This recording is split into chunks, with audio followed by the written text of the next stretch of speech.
Eu acho que os museus, eles cumprem uma função social tão importante, né? Tão importante. E tem uma frase que eu não sei de quem é, mas que para mim ela define o que é o museu. O museu é um lugar seguro para falar das incertezas, né? E eu acho que é isso que ele precisa ser. E veja, eu acho que existe uma questão muito cuidadosa, sobretudo porque somos um museu público, né? Nosso compromisso é com a sociedade como um todo. Então, não se trata, a nossa principal missão é provocar uma reflexão crítica sobre as coisas. Então, isso que eu falei, não se trata de eu chegar, e eu já ouvi muitas vezes isso, vocês vão contar a versão verdadeira da independência, porque a independência não é isso. O que está aqui no quadro não é o que aconteceu, ok? Não é o que aconteceu, porque no século XIX ninguém representava o que de fato aconteceu. As pessoas representavam o que você precisava guardar sobre aquilo. Era uma representação simbólica, né? Como nós vivemos na era do fotojornalismo, né, e da fotografia como espelho da verdade, você olha para as pinturas históricas e espera que elas tenham o mesmo compromisso. E não tem. Seria anacrônico olharmos essas pinturas e esperarmos que elas tenham qualquer compromisso com a verdade do ponto de vista da verossemelhança, certo? Da representação plástica. Elas não têm. O compromisso delas é outro, é com o tema, é com a temática, é com a celebração. E ela é um exercício de imaginação, sim. Então, o quadro do Pedro Américo, que muitas vezes fala, vejam, isso daqui não existiu, isso é uma mentira. Eu sempre falo assim, ok, vamos lá, começar Mas esse é um exercício, porque essa é a percepção. E a gente tem que estar atento, porque esse é o público. Quando nós começamos a exposição do Imagens que Criam, o educativo, que tem um papel fundamental nisso, fez uma pesquisa de público. E primeiro, assim, duas constatações que foram muito complicadas para a gente ouvir, curadores, porque curador imagina tudo e acha que todo mundo vai entender tudo que ele está dizendo, né? E aí vem o educativo e fala, não é bem assim, né? Você precisa saber conhecer melhor esse público, por isso que eu digo que é esse trabalho solidário. Mas a primeira constatação da pesquisa de público que foi feita, as pessoas ficavam menos de meio minuto em frente a uma tela de grandes proporções. Ou seja, por quê? Exatamente. Porque aquilo não se mexe, né? Parece quase um papel de parede, né? Então, para uma geração acostumada com o videoclipe, com a televisão e com o celular, aquela pintura narrativa, ela não comunica. É complicado. Segunda constatação, as pessoas consideravam que o que estava pintado, o pintor estava lá na hora do acontecimento. Não acredito. Sim. E é natural. Então, aí você para e fala, ok, então o nosso desafio ao fazer a exposição, o primeiro foi ensinar a ler uma pintura de grandes dimensões. E depois explicar como é feita uma pintura de grandes dimensões. O pintor não chega na frente de uma parede, não é o grafite, entendeu?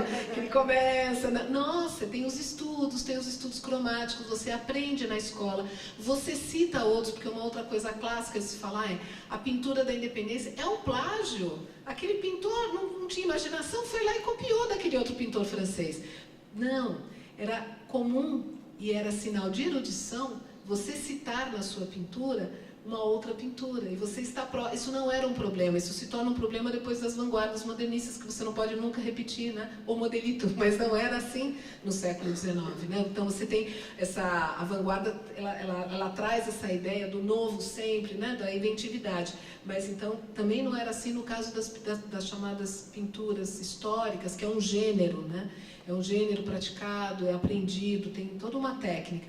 Então, diante dessa constatação, que é a maneira como as pessoas se relacionam com essas pinturas que estão lá, algumas não vão sair do lugar nunca, né? Nós tivemos que desenhar uma concepção de curadoria que não partisse diretamente para uma problematização sobre o bandeirante como narrativa, mas que antes passasse por uma reeducação do olhar. Então, primeiro para explicar que imagens se prestam muito a constituir narrativas. E cada época faz isso de uma maneira. No século XIX, isso era feito com as pinturas históricas. Todos os grandes museus, e que eles surgem não é à toa, na época da formação dos Estados Nacionais, eles lançam mão do que havia de mídia mais moderna e bacana da época, que era a pintura histórica de grande formato, né, de grande formato. E isso, o Museu Paulista é muito representante desse perfil de museu. Então, a primeira coisa foi nós trazermos essa percepção de que é uma representação, simples assim. Porque nós estamos falando de gerações que se relacionam com a pintura, e a pintura figurativa, que tem esse caráter mais realista, que não é pintura abstrata nem nada, como se fosse uma fotografia. Ou, portanto, compromissada com uma verossemelhança ao que aconteceu. E a pintura histórica, ela opera de outra maneira. Então, nós tínhamos que explicar isso, e que não é uma coisa fácil de explicar, né? Porque a gente está falando de uma forma de pensar, né? De uma operação mesmo de como você olha o mundo. E a segunda coisa era explicar que aquilo não era contemporâneo ao fato, porque as duas coisas estão ligadas, né? Então, tudo para dizer que esse papel é que nós temos que continuar cumprindo. Então, quando a gente passou por essas duas etapas, a gente conseguiu explicar como se forma a imagem de um herói e como o Bandeirante se tornou o herói. E daí explicar por que naquele momento isso fazia parte de interesses, né? Mas sem passar por essas etapas, que são etapas de sensibilidade, né? Você não consegue, vira um discurso militante, não sei se você me entende, sabe? É como se eu estivesse colocando uma versão no lugar de outra. E não se tratava também, o quadro fundador da imagem do Bandeirante como herói é um quadro do Teodoro Braga, de 1903, e que representa Domingos Jorge Velho, que foi aquele que destruiu o Quilombo dos Palmares, veja bem. E ele está numa postura majestática, representado com a melhor roupa. E aí eu lembro que na época que a gente estava terminando a exposição, saiu uma revista, uma revista que saía em banca, que era História, né? Que é uma revista falando assim, como seria o verdadeiro bandeirante? Aí aparece um cara todo meio esfarrapado, é lógico, você entra no mato, na Mata Atlântica, você não vai ficar com o seu manto de veludo vermelho impecável, né? E meio falando, tá vendo, não daria para ser, é anacrônico pensar dessa maneira. O mais importante é a gente conseguir promover uma reflexão crítica de que os discursos são constituídos, eles atendem a interesses, né? E não substituem uma versão pela outra, porque não é essa a função do museu. Então, por isso, quando eu falo que o museu é um lugar seguro para se falar de incertezas, o que cabe a nós agora falar? Despertar a percepção crítica, para aprender a entender como as narrativas se constituem. Se você entender como elas são constituídas, você consegue perceber quais são os agentes também. Consegue perceber que tem agentes, que as narrativas não são dadas naturalmente. Isso é muito fundamental. Então, no caso dos Bandeirantes, a gente procurou trazer isso, porque nós temos ali uma produção muito grande. De que maneira? A gente mostra como é que você faz plasticamente um bandeirante se tornar um herói. Você dá a ele a dignidade de um rei, porque você pinta de acordo com a retratística do rei, com a mesma pose. Só que em vez de ele estar segurando uma arma, ao invés de estar com o cetro, né? E ele está com o manto, e assim você faz uma aproximação que dignifica.